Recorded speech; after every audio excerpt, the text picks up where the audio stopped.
Okay, in this video we're going to look at the Black Hills War, or otherwise known as the Great Sioux War, and the central event of that, which was the Battle of the Little Bighorn of 1876. So the origins of this conflict start with the 1868 Fort Laramie Treaty that we'd spoken about previously. We'd said that the discovery of gold in the Rocky Mountains had led to violations of the first Fort Laramie Treaty in 1851 as miners came to try to mine for gold and silver in this area.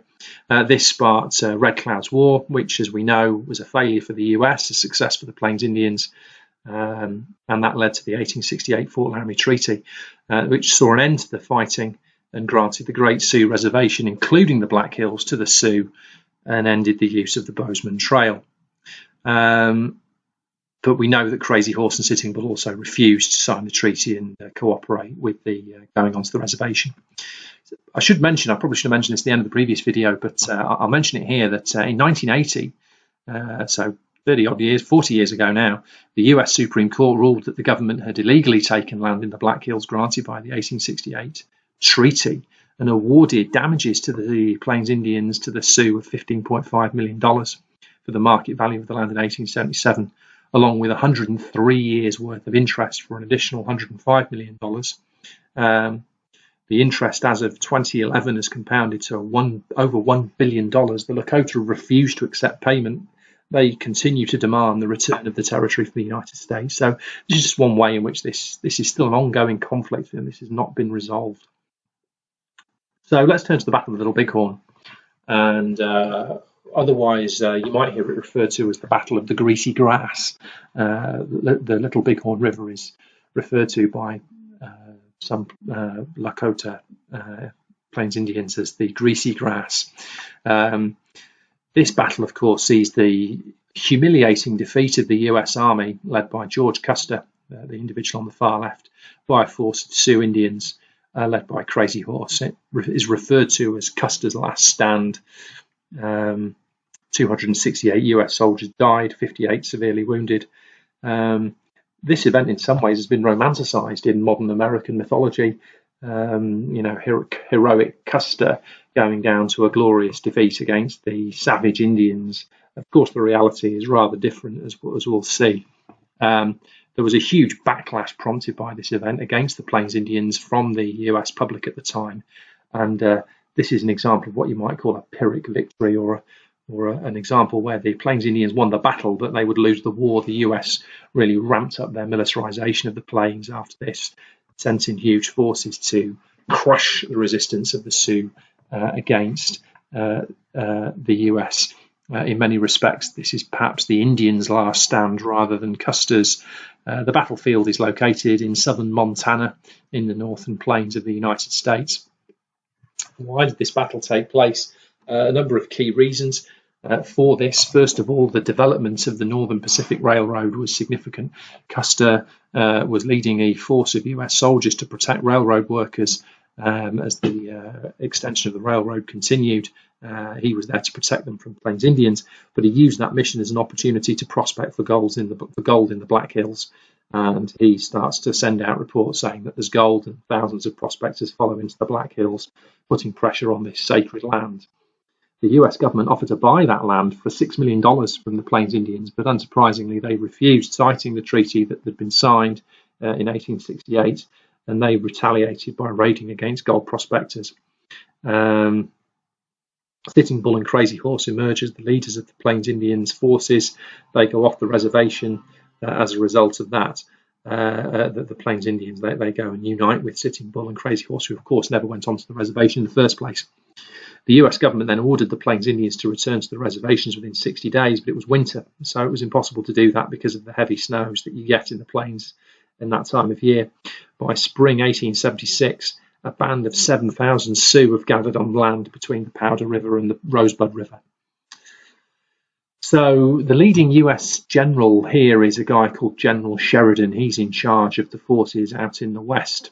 He uses a traditional military strategy to deal with the problem of the 7,000 encamped Indians.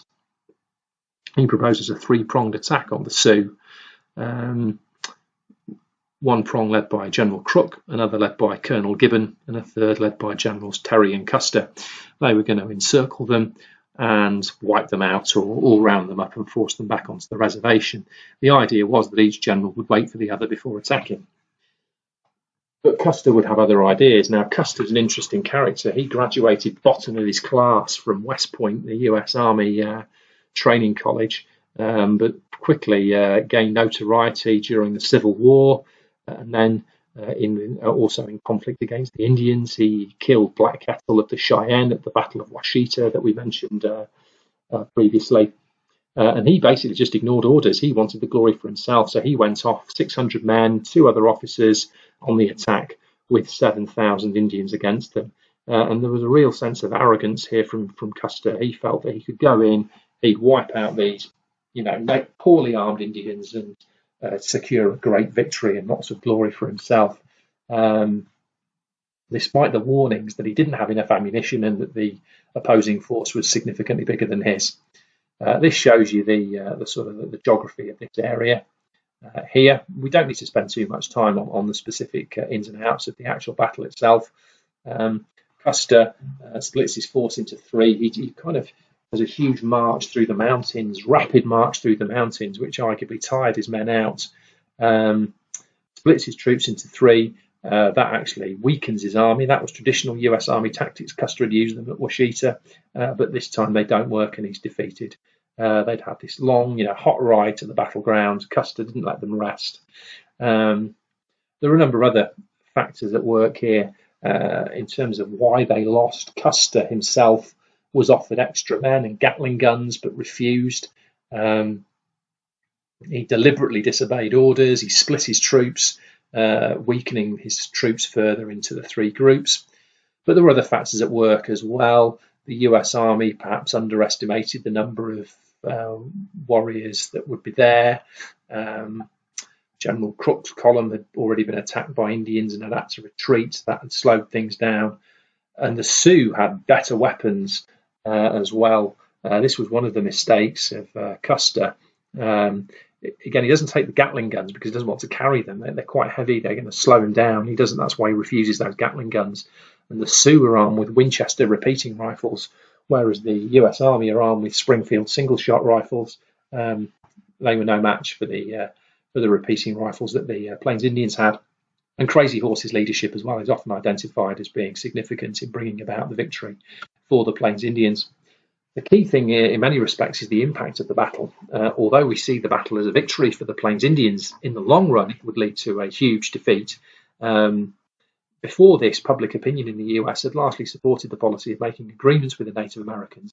But this incident changed perception of the Plains Indians from being weak savages to being a real threat.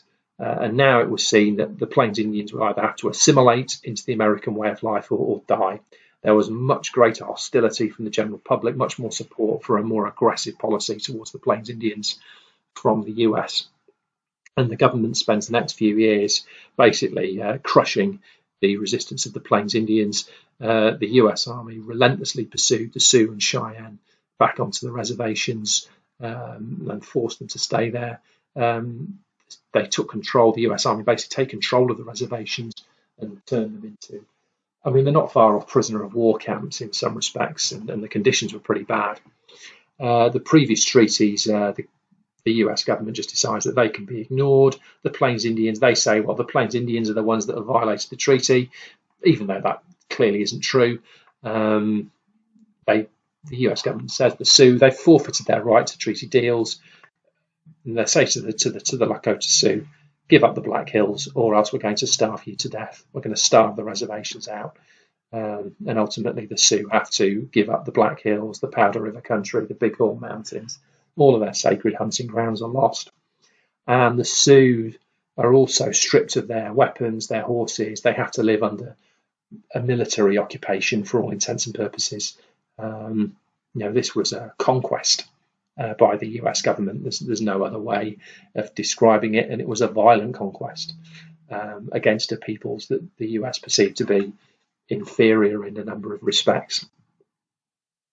And of course, the last hurrah, if you like, of the conflicts on the plains was the massacre at Wounded Knee, and this really was a massacre. This was 1890, so this took place sometime after Little Bighorn. By this point, the Plains Indians have really been crushed, but there's a revival of Plains Indians beliefs as a result of the ghost dance movement, which was inspired by a Native American called Wovoka. He had a vision and said that if people danced the ghost dance, then the whites would go away and all the dead Indians and buffalo would come back to life. By 1890, of course, the buffalo have been largely exterminated, as we'll deal with in the next video. The army was called in to deal with the issue, and at Wounded Knee Creek in 1890, 7th Cavalry surrounded 350 Sioux. There was a misunderstanding, and the US Army basically shot down and killed 153 Sioux Indians, including 60 women and children. The US Army was armed with highly sophisticated Hotchkiss cannons as well as rifles. The natives only had knives, clubs, and pistols. And this was, in a sense, the last battle, if you can even call it a battle, of the Plains Wars. It's in the same year when the US Census Department declares the frontier closed, that the USA, now stretched from coast to coast, that manifest destiny had been achieved.